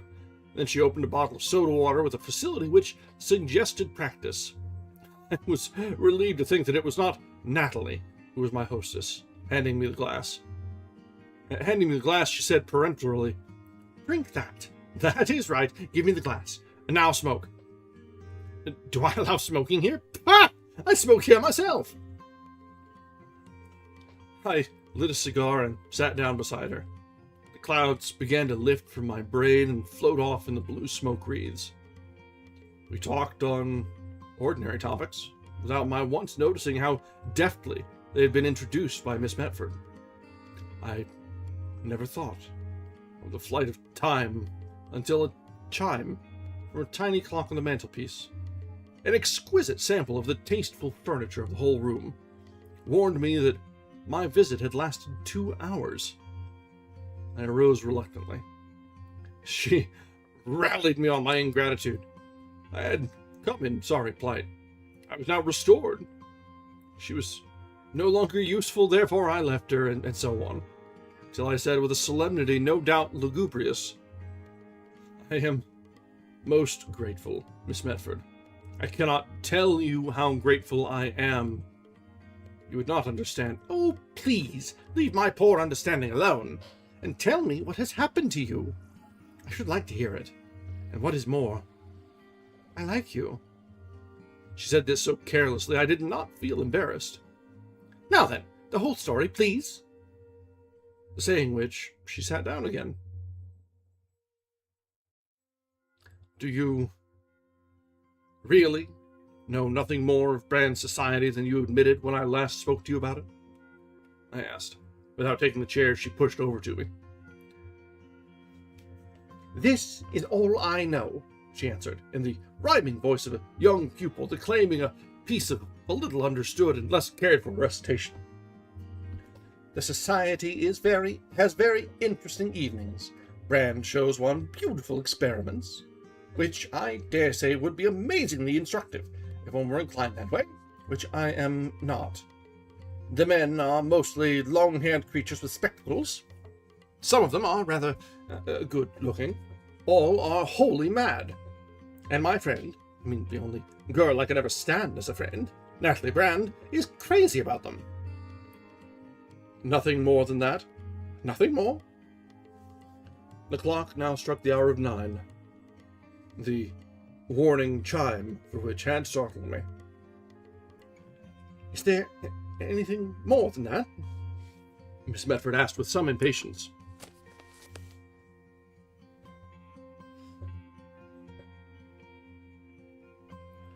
I thought for a moment.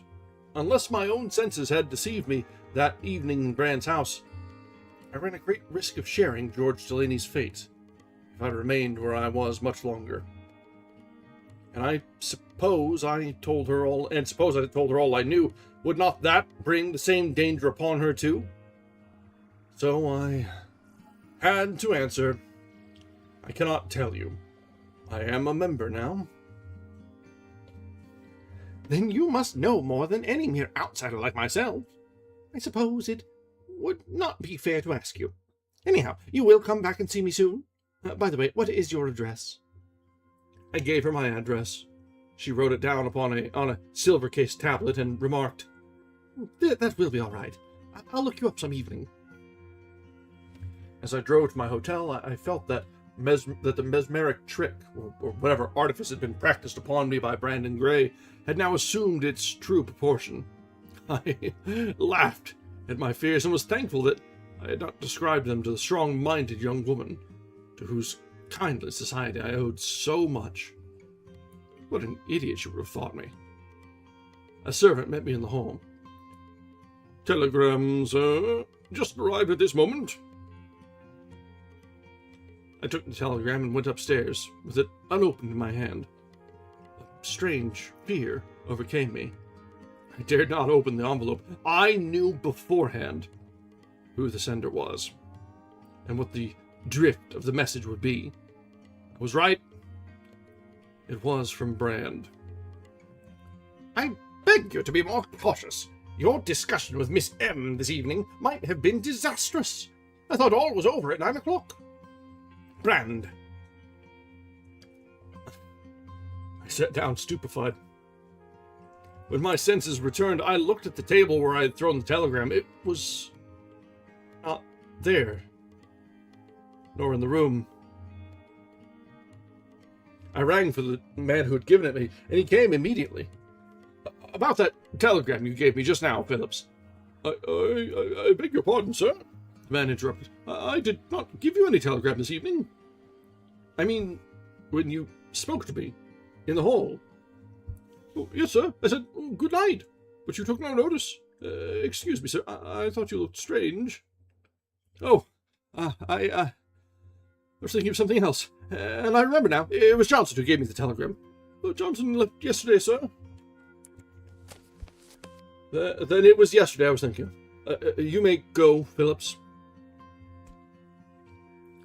So Brand's telepathic power was objective as well as subjective. My own brain, unaccustomed to be impressed by another mind, otherwise than through the recognized channels of sense, had supplied the likeliest authority for its message. The message was duly delivered, but the telegram was a delusion.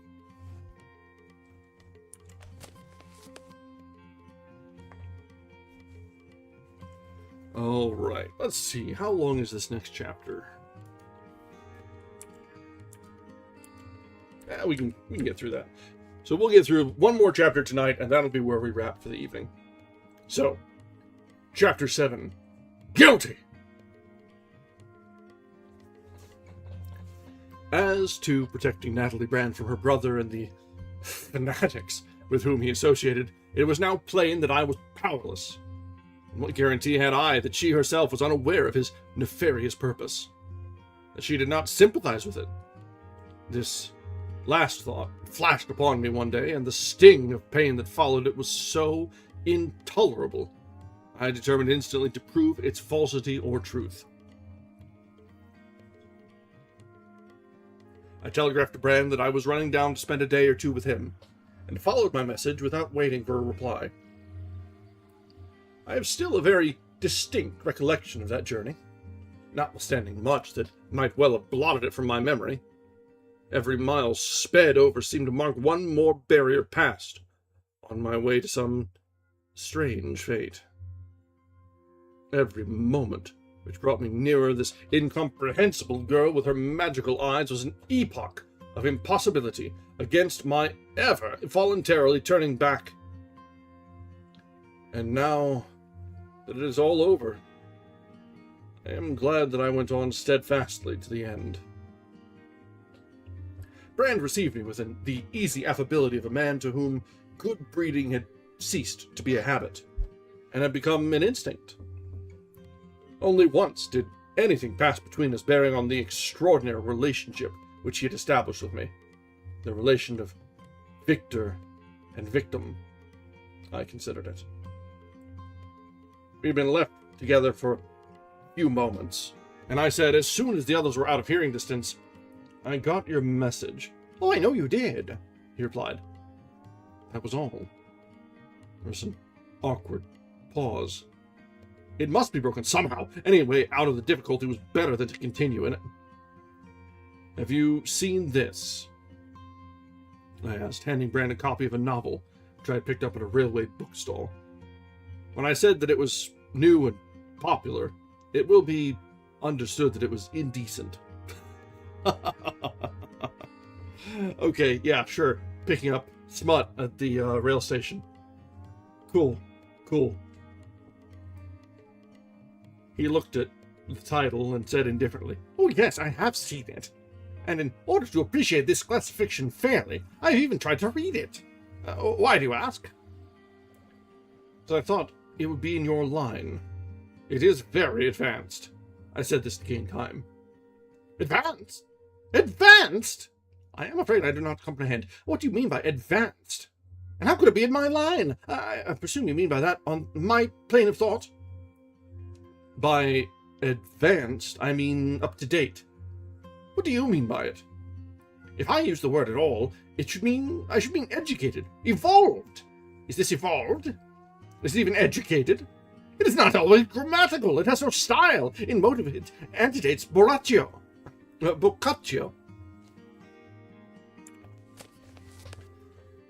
You disapprove it? Certainly not. Then you approve it, notwithstanding your immediate condemnation?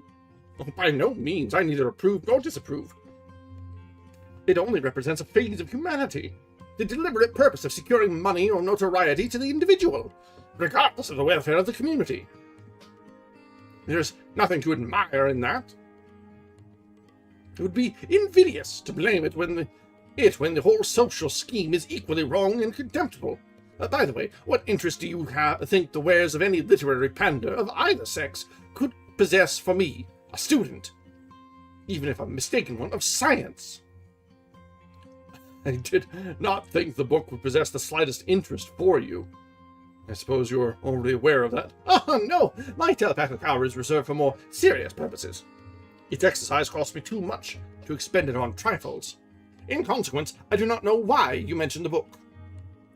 To this I answered candidly. I mentioned it in order to get myself out of a conversational difficulty, without much success. Natalie was reserved with me at first. She devoted herself unnecessarily to a boy named Hallie, who was staying with them. Gray had gone to London. His place was taken by a Mr. Rockingham, whom I did not like. There was something sinister in his expression, and he rarely spoke save to say something cynical, and in consequence disagreeable. He had seen life. That is everything, deleterious too, and destructive of it. His connection with Brand was clearly a rebound of disgust. There was nothing creditable to him in that. My first impression of him was thus unfavorable. My last recollection of him is a fitting item in the nightmare which contains it. The youth Hallie would have interested me under ordinary circumstances. His face was as handsome and refined as that of a pretty girl. His figure, too, was slight and his voice effeminate. But there, my own advantage, as I deemed it, over him ceased. Intellectually, he was a pupil of Brand's, who did his master credit. Having made this discovery, I did not pursue it. My mind was fixed too fast upon a definite issue to be more than temporarily interested in the epigrams of a peachy-cheeked man of science. The afternoon was well advanced before I had opportunity of speaking to Natalie. When it came, I did not stop to puzzle over a choice of phrases. "I wish to speak to you alone on a subject of extreme importance to me," I said hurriedly. "Will you come with me to the seashore? Your time, I know, is fully occupied. I would not ask this if my happiness did not depend upon it." The philosopher looked on me with grave, kind eyes, but the woman's heart within her sent the red blood flaming to her cheeks. It was then given to me to fathom the lowest depth of boorish stupidity I had ever sounded. I don't mean that. I cried. I would not dare. All right. We do have ads kicking off in just a little while, a little less than a minute. So let's actually take a short break here. We'll finish up this chapter when we return. This exchange as it continues, and then we'll go about our end of stream procedures, I should say, when we return. So we've got just a couple pages of this, actually just like 2 pages, and then we will wrap up for the evening. So, be back in just a few. Thanks!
All right, we are back. So let's go ahead and get through the last 2 pages here that we have, and then we will see where the night will take us next.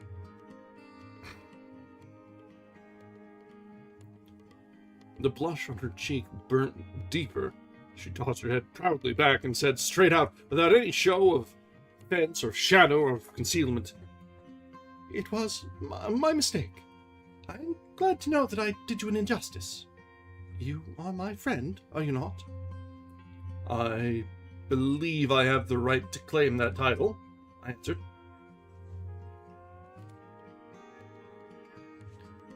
"Then what you ask is granted. Come."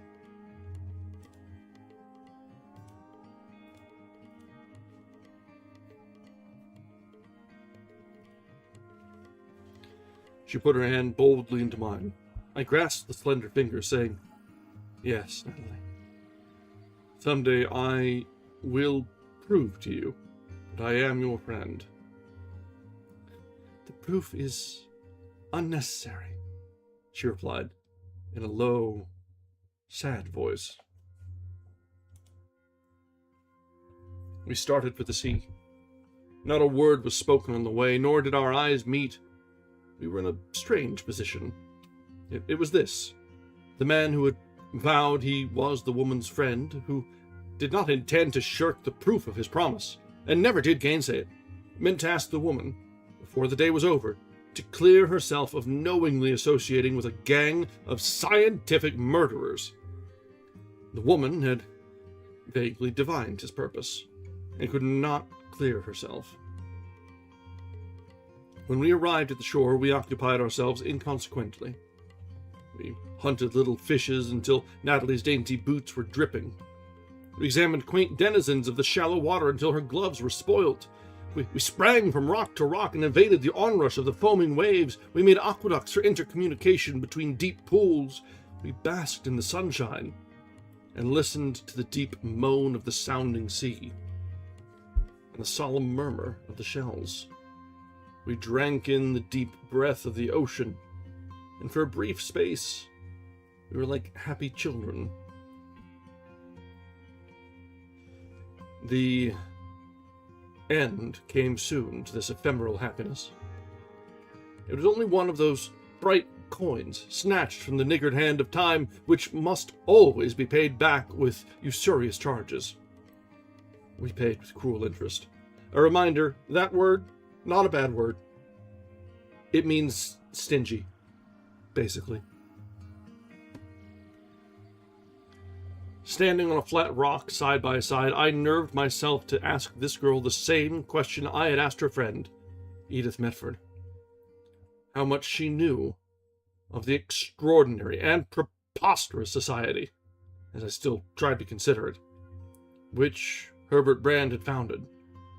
She looked so frank, so refined, so kind.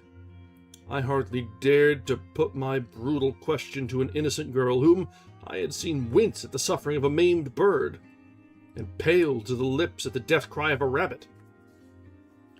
This time, there was no possibility of untoward consequence in the question save to myself.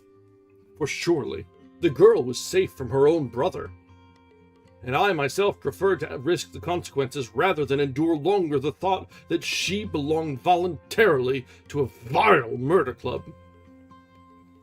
Yet, the question would not come.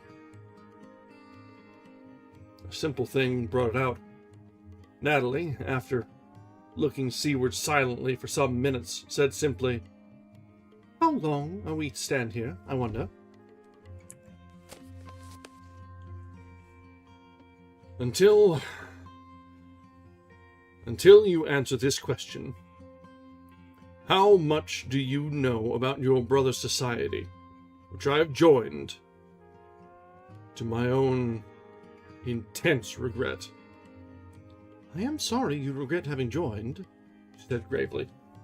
"I would not be sorry," said I, "if you knew as much about it as I do. Or you would not be sorry if you knew as much about it as I do. Forgetting that I had still no answer to my question, and that the extent of her knowledge was unknown to me. I believe I do know as much as you. There was a tremor in her voice and an anxious, pleading look in her eyes. This look maddened me. Why should she plead to me unless she was guilty? I stamped my foot upon the rock without noticing that in so doing, I kicked our whole collection of shells into the water. There was something more to ask, but I stood silent and sullen. The woods above the beach were choral with bird voices. They were hateful to me. The sea-song of the tumbling waves was hideous. I cursed the yellow sunset light glaring on their snowy crests. A tiny hand was laid upon my arm. I writhed under its deadly, if delicious touch. I could not put it away, nor keep from turning to the sweet face beside me to mark once more its mute appeal. Now, more than mere appeal, it was supplication that was in her eyes. Her red lips were parted as though they voiced an unspoken prayer. At last, a prayer did pass from them to me. Do not judge me till you know me better. Do not hate me without cause.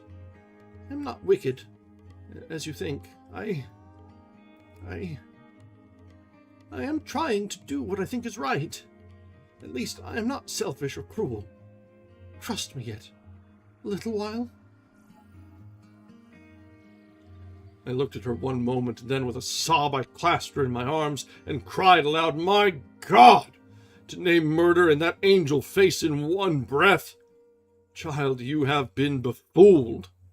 You know nothing." For a second she lingered in my embrace. Then she gently put away my arms, looking up at me, said fearlessly but sorrowfully, "I cannot lie, even for your love. I know all." All right, that brings us to the end of Chapter 7. Let's go ahead and set a bookmark here, and we can get out of our reading nook for now. So, this has been an interesting book, actually. It reminds me a lot of when we were reading a lot of Lovecraft. How, there's always secret societies lurking behind the scenes, and the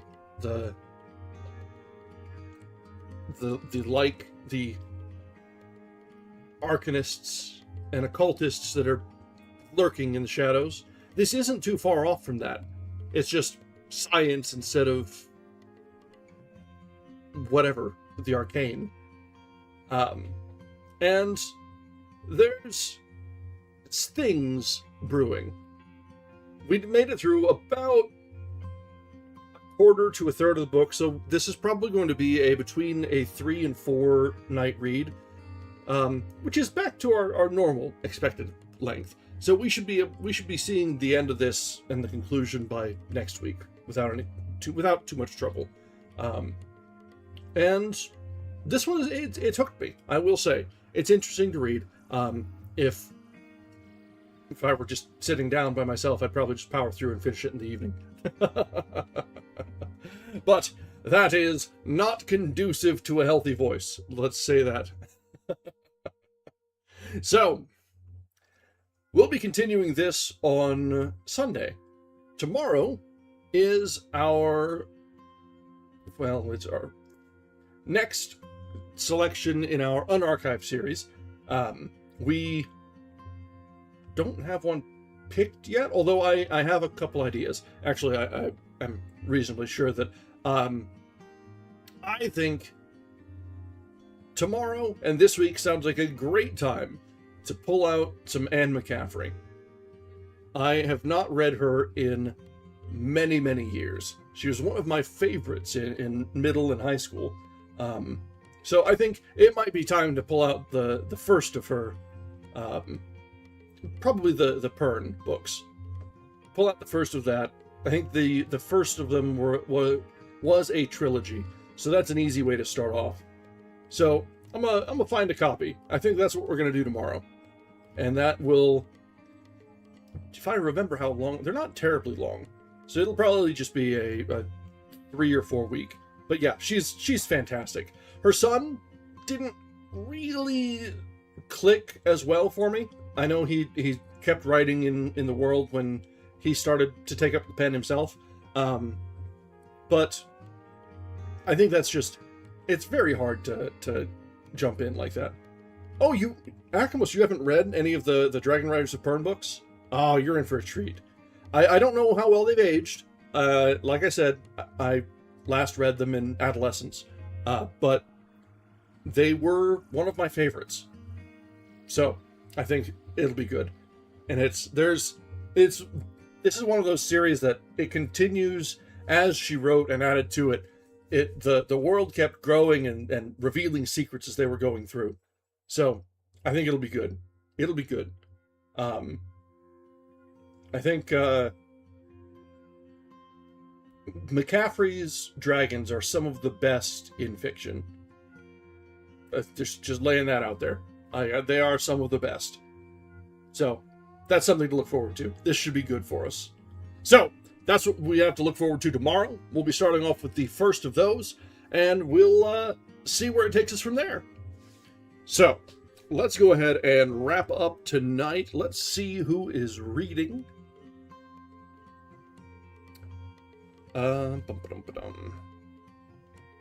Let's see. The Fanfic Friday gang are doing My Mortal again, which, much as I love hanging out with them, I don't really want to raid in while they're reading Potter-adjacent things. Even if this is a bastardization of all that is Rowling's work, it is still based on Rowling's work, and I can't do it. Sorry. So, let's see who else is out there reading tonight, and we will see what we can do.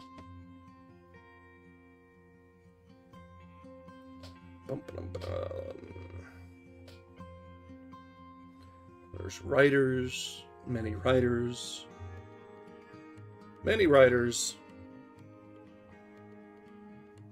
Oh, did I not? I didn't even hit the right category.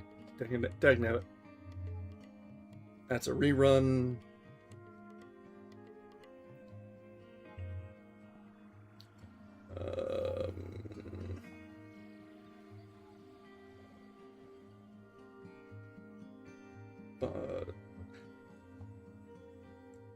My man, that is... Pal World is not reading or writing. Just saying. You might be in the wrong category there, Chief. Let's see...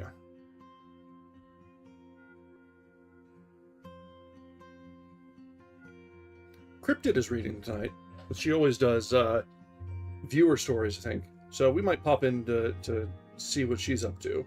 That's fun. She has had a pretty unique perspective. Yeah, exactly. Don't participate in any of the media, even if you're like, I can't even advocate pirating the games, movies, or anything.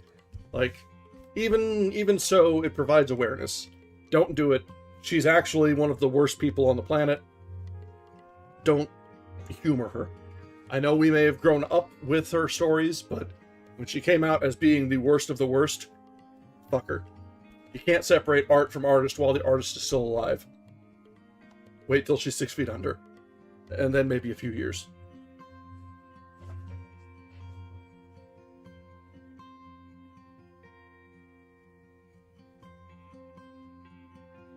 Alright, it is kind of slim pickings tonight, so let's see if we can pop into Cryptid tonight.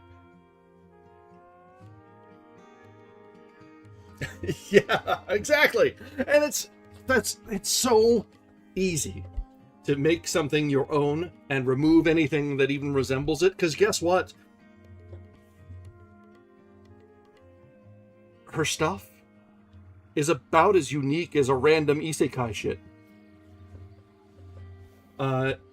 I'm gonna allow that. Star Automod tried to quiet you. Let's not have that. And yeah, we grew up with her. We didn't know that she was awful.